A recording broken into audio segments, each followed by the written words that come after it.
Tunnel monsters. Big pot in, big fish.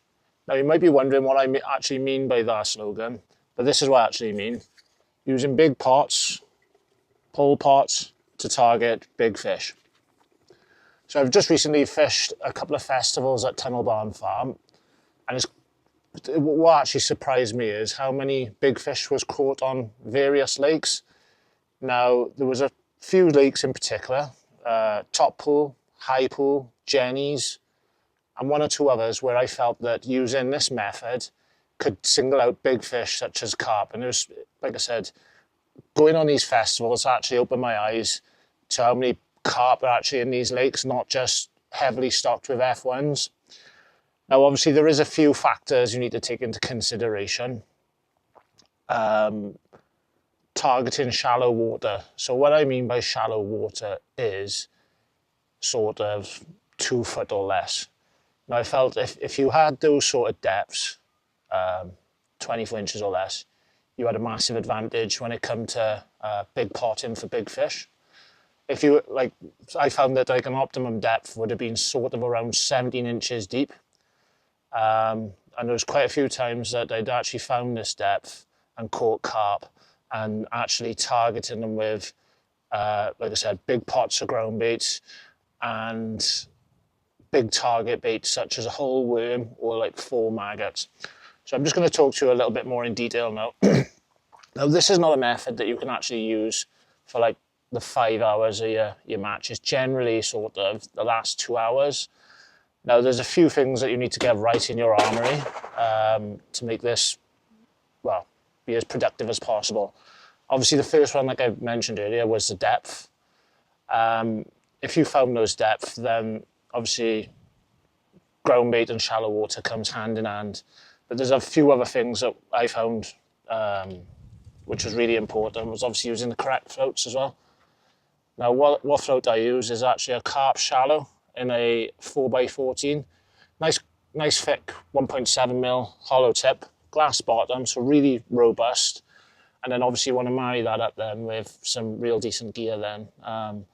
So obviously I was using short kits at Tunnel with like a 13 hollow in, which I think is absolutely perfect for F1s and carp.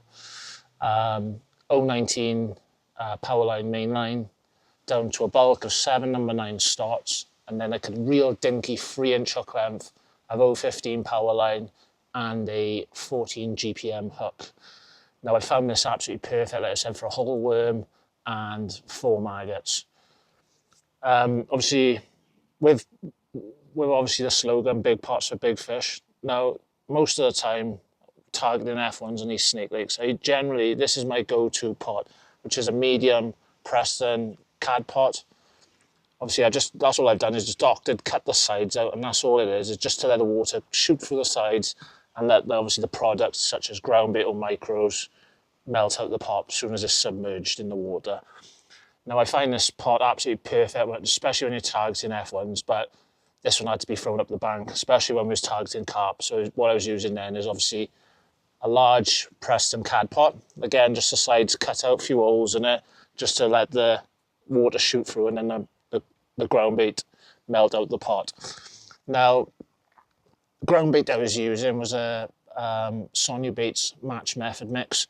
Now, I absolutely love this ground bait. I just got so much confidence in it, and I felt like, you know, those days when you need 1 or 2 bites down the edge, I just felt like, yeah, that was the ground bait to go to.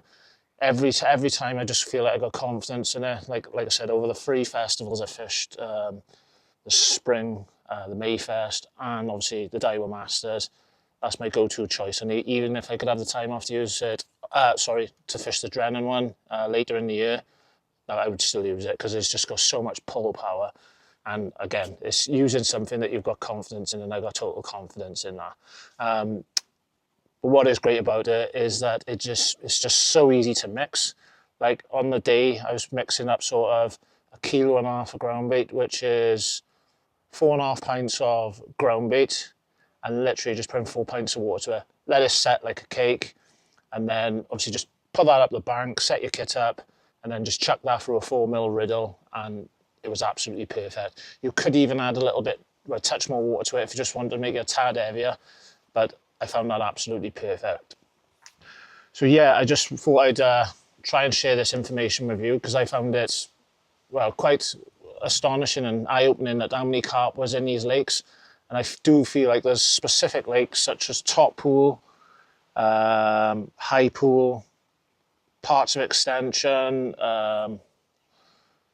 what other lakes are Jenny's, like whether you can find that shallow water in the edge or find it across at the island. If you can get into sort of like 18 inches would be absolutely perfect depth if you could find the perfect peg. If you get that sort of depth, big pot in ground bait. So I was literally using this pot to kick off a nice 250 ml pot of ground bait. I just feel like you just need to keep big pot in until you get them fish there, and I felt like that was the perfect tool to get them in there. And then obviously I was using this to top up as well. If I found that I was getting any dry spells where fish wasn't coming in, I'd be straight in the bucket and giving it one of those again, just literally just trying to force them in there. But yeah, I thought there'd be a few useful things there for you if you are venturing to Tunnel Barn or any carp water in particular. But yeah, then there's some absolute beasts caught, as you can see in the picture I'll put up now, on the last day on Top Pool. And I caught that one right at the death, literally just fishing in some shallow water. So yeah, I hope these tips help you. And if you do enjoy the video, just hit the like and subscribe button and share it if possible. Thank you very much.